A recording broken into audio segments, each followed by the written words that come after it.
Hola, buenas muchachos y muchachas. Ojalá estén todos y todas bien. Aquí vamos a hacer el problema 4 del auxiliar 12, que es de Faraday Lens. Respecto a esto, acá tenemos un pequeño resumen, ¿ya? Entonces, la ley de Faraday Lens lo que nos dice es que cuando exista una variación en el flujo magnético respecto al tiempo que enlaza un circuito, se producirá una fuerza electromotriz de valor epsilon dado por esta expresión. Entonces acá varias cosas que distinguir. Primero que todo, aquí le puse circuito cerrado, lo cual es una redundancia, porque un circuito per se es algo cerrado, entonces no aporta nada al hecho de cerrado. Quizá uno para simplificar el lenguaje podría hablar del lazo conductivo cerrado, entonces uno dice, cuando existan variaciones en el tiempo del flujo magnético que enlaza un camino cerrado, ¿ya? O un lazo cerrado, se va a producir una fuerza electromotriz de este valor. Ya. ¿Qué más decir? ¿Qué es esto de la fuerza electromotriz? Esta fuerza electromotriz es el equivalente eléctrico a que existiera una fuente de voltaje de dicho valor, ¿ya? Entonces, aquí se hace la distinción en que no es que físicamente esté conectada a una fuente de voltaje, ¿ya? Sino que la ley de Faraday-Lenz lo que nos dice es que se va a producir una fuerza electromotriz de valor epsilon, cuyos resultados eléctricos en el circuito van a ser equivalentes a que existiera una fuente de voltaje de ese valor. Ya, ¿qué más se puede decir? Esto se produce cuando existen variaciones en el tiempo del flujo magnético. Y el flujo magnético tiene dos componentes. O el campo magnético varía en el tiempo, o el área cambia en el tiempo. ¿Ya? Entonces, cuando el campo magnético cambia en el tiempo, cuando la corriente que da origen a este campo magnético varía en el tiempo. ¿Ya? Cuando el área varía en el tiempo, cuando el área de este camino cerrado, de este circuito, de esta espira, varía en el tiempo producto de que exista alguna velocidad asociada, puede ser que esté rotando la espira, puede que se esté moviendo un segmento de la espira con el problema 4, que vamos a ver con posterioridad, ¿ya? También si es que la espira o lazo conductivo cerrado, circuito, como quieran llamarle, tuviera más de una vuelta, aquí aparecería una letra N también, ¿ya? Voy a ir un poquitito a la pizarra. Eh, lo primero que uno puede ver, supongamos acá que tengo un alambre infinito con una determinada corriente, y acá tengo una espira, ¿ya? Entonces, a ver, si es que este alambre infinito con corriente I, ¿ya? Eh, alambre infinito con corriente I, va a tener asociado un campo magnético que varía en función de la coordenada radial, ¿ya? En esta zona. Eh, ¿Qué más? Si esta espira tuviera una resistencia R, ya conocida, ¿ya? Entonces, en resumen, acá lo que tenemos es un alambre infinito a la izquierda con una corriente I y a la derecha una espira con resistencia R. Aquí lo que nosotros vamos a tener es que va a existir un flujo magnético perfecto, enlazado, ¿ya? Que no va a depender del tiempo porque ni el área de la espira está variando en el tiempo, ni el campo magnético está variando en el tiempo. Y entonces no aplica la ley de Faraday-Lenz. Pero ¿qué pasa si es que esta corriente variara en el tiempo? No sé, pues, fuera I0T, por decir algo. El flujo magnético que enlaza esta espira va a variar en el tiempo. Entonces, aquí se produciría la ley de Faraday-Lenz, pero quizá algo que parece curioso la primera vez que uno ve estos tipos de problemas es que, no sé, pues, a la izquierda hay un alambre con corriente, a la derecha hay una espira cerrada con una resistencia R que no tiene corriente, ¿ya? Pero si este alambre infinito tiene una corriente que varía en el tiempo, va a producir un campo magnético que varía en el tiempo, ¿ya? Entonces, como el flujo magnético que enlaza esta espira varía en el tiempo, se va a producir una fuerza electromotriz y también se va a producir una corriente, ya donde para conocer la corriente aplicamos la ley de Ohm, que la corriente es igual al voltaje partido de la resistencia, pero en este caso no es el voltaje, sino que es la fuerza electromotriz, ¿ya?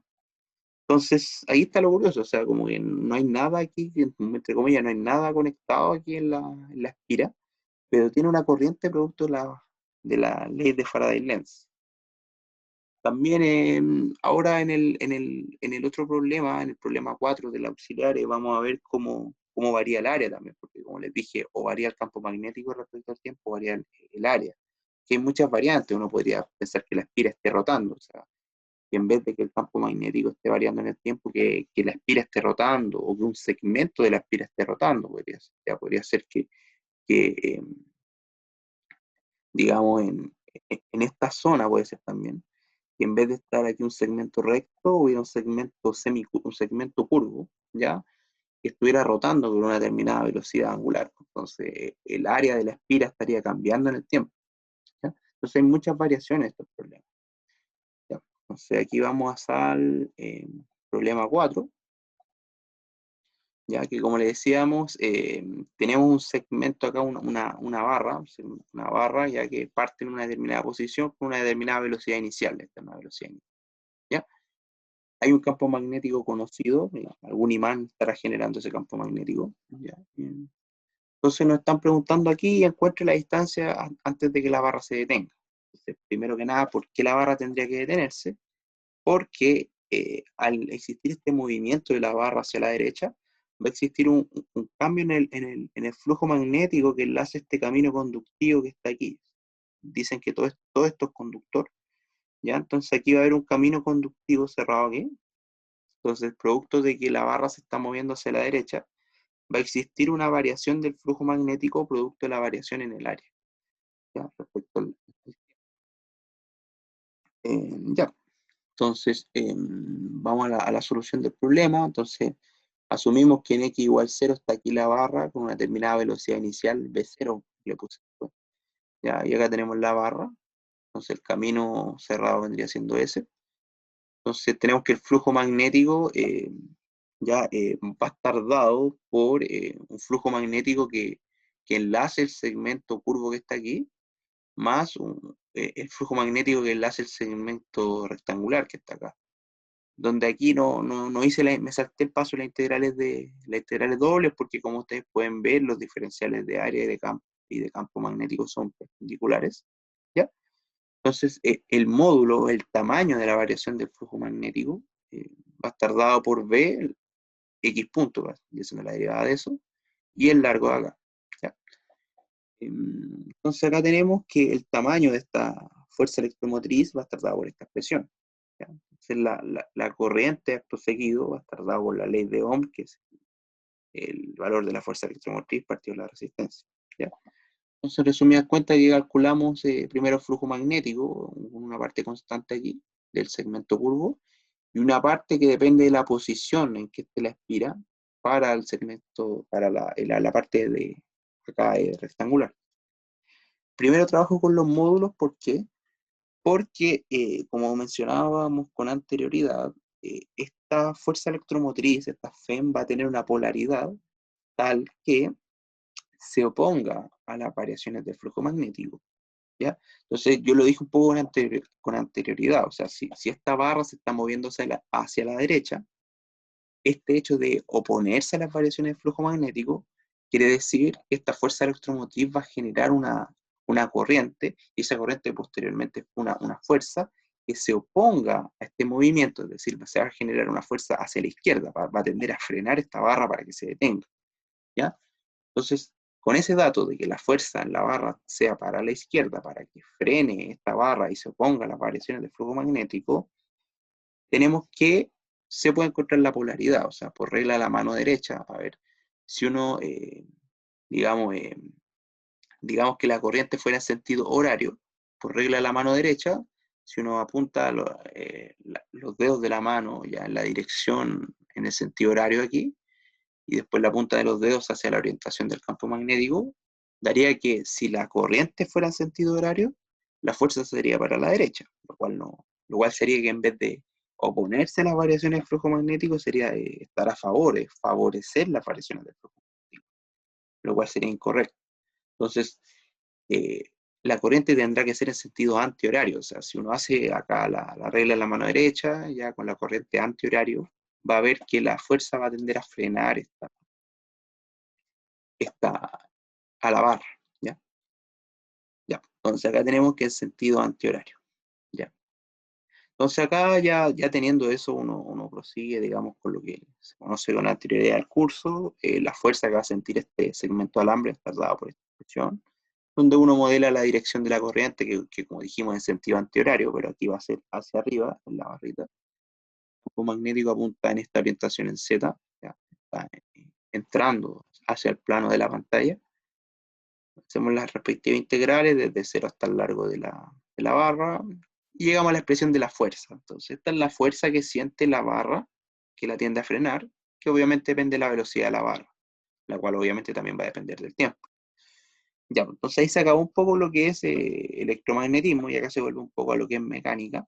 Entonces, nosotros queremos encontrar la velocidad, perdón, la velocidad, queremos encontrar la posición final a la que llega la barra hasta detenerse. Y acá tenemos la fuerza, entonces aplicamos segunda ley de Newton. Masa por aceleración igual a esto acá. Despejamos acá la aceleración. Y acá también otra cosita es que la masa de la barra no la tenemos como dato, la resistencia tampoco la tenemos como dato. Pero la masa está dada acá según estas expresiones dependiendo de la densidad y el área de la barra. Esa es el área de la barra, está el área de la barra. Tenemos que la masa de la barrita va a estar dada por la densidad de la barrita, por el área y por el largo de la barra. El área de la barra. ¿Ya? Mientras que la resistencia a la barra, según también se vio en clases, depende del largo de la barra y la conductividad y el área. Entonces, cuando uno hace este producto de M por R, llega a esta expresión de aquí con datos que sí se conocen por enunciado. ¿Ya? Entonces, ahí tenemos que esta ecuación diferencial pasa a ser esta de acá con datos conocidos. Y ahí, digamos, ahora lo que queda es resolver las ecuaciones diferenciales, que cada cual tendrá los mecanismos respectivos para poder resolver la ecuación diferencial. Acá yo voy a hacer un camino más tranquilo, que vendría siendo dado por primero obtener la velocidad y después la posición para ir de a un paso, por así decirlo. Aquí tengo las condiciones iniciales, que la posición en 0 es 0 y la velocidad inicial es v0. Primero que todo cambio la notación que x punto sea v para obtener esta edo de un orden, digamos así. Entonces acá tenemos que v es la derivada de la velocidad respecto al tiempo, el diferencial del tiempo pasa acá a la derecha y el volumen se asocia al diferencial, volumen, perdón, velocidad, no hay que ver volumen aquí. La velocidad pasa acá con el respectivo diferencial de velocidad, ya, y tenemos esta expresión acá y acá integramos. Lo relevante acá es que estos tienen que ser con tiempos que sean correspondientes o ya que sean equivalentes entre ellos. O sea, si yo integro desde 0 a t, acá yo integro desde la velocidad en t igual 0 y la velocidad en ese tiempo. O sea, independiente que acá yo esté integrando respecto a la velocidad y acá respecto al tiempo, ¿ya? Si aquí integro desde 0, desde 0 hasta t, acá integro desde la velocidad en 0 hasta la velocidad en t. O sea, igual guardan relación estas cuotas de integración. Resuelvo la integral y obtengo que esta es la velocidad en el tiempo. Y ahora de nuevo procedo a lo mismo, o sea, la velocidad en el tiempo es la derivada de la posición respecto al tiempo, el diferencial del tiempo pasa acá con todos las expresiones que tienen al tiempo. No, vemos que la posición no aparece acá, entonces queda así. Integro, integro desde 0 hasta t, la posición en 0 y la posición en t. Uso esta integral básica que está aquí, yo obtengo la posición respecto al tiempo. Aquí también hay que tener cuidado con estas integrales de la exponencial. ¿Ah? Un error muy clásico es equivocarse y no colocar esta expresión que está aquí. O sea, uno primero evalúa en t y después evalúa en 0, pero la exponencial de 0 no es 0, es 1. Entonces, ahí tienen que tener cuidado en eso. Entonces, la posición a la que va a llegar la barra hasta detenerse va a ser tender hasta infinito esto, que va a ser este valor que está acá. ¿Ya? Entonces aquí también o sea, si nosotros no hubiéramos equivocado en integrar, o hubiéramos notado que la posición de la barra tendería hasta infinito, lo cual sería incorrecto, ¿ya? Entonces, para que tengan cuidado también en los procesos de integración, ¿ya? Bueno, eso, espero se haya podido entender, que estén bien.